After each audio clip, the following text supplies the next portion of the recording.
touchdowns going into this, where they were averaging less than 250 yards of total offense going into a game against the #1 defense in the league. It was one of those weird, bizarro worlds that didn't make sense. On the offensive side of the ball, Dallas gave up a first-round pick to get Amari Cooper, and he played pretty well last night, but he's nowhere.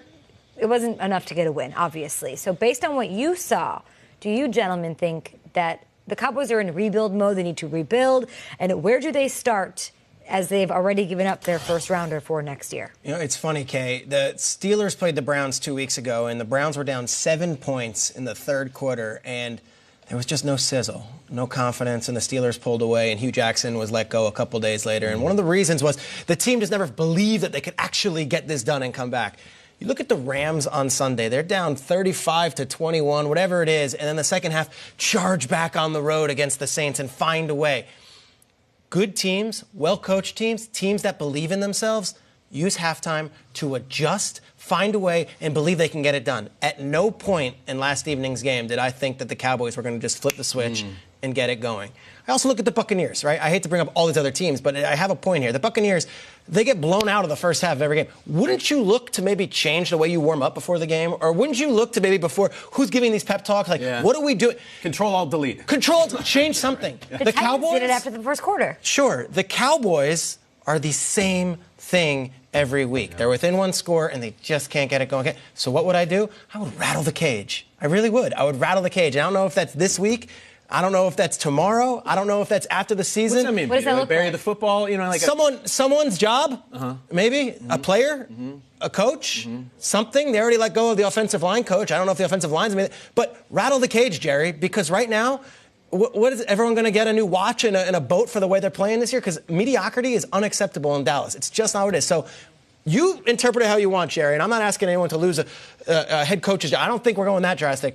Rattle the cage so that next week, when you're at halftime and you're tied or you're down at score, it's not obvious you're going to lose regardless at home in those blue uniforms. Yeah, it's too early to say that people need to be fired and players need to be released. But rattle the cage, maybe you do adjust the lineup and you have different guys start, because oftentimes the guys that are second and third string are a little bit hungrier than guys that have been starting all season. I will say this.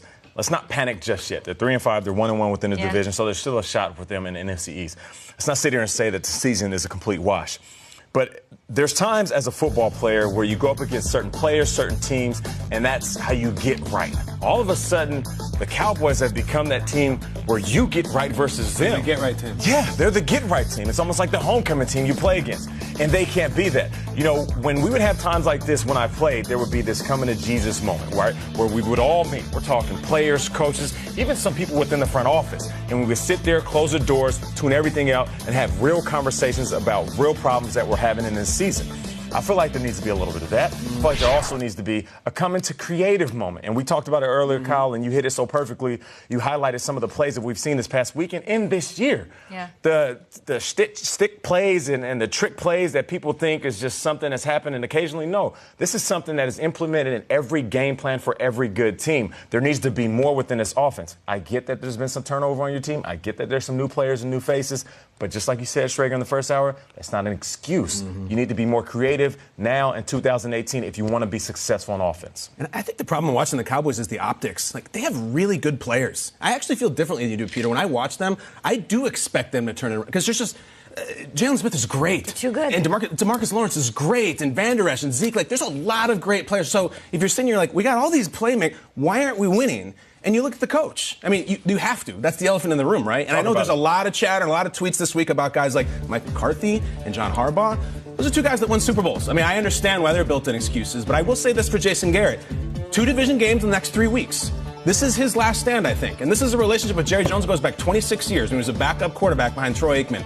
Win a couple of those games, or I think that's it, because there's too many good players to have the team be this bad. We'd love to hear your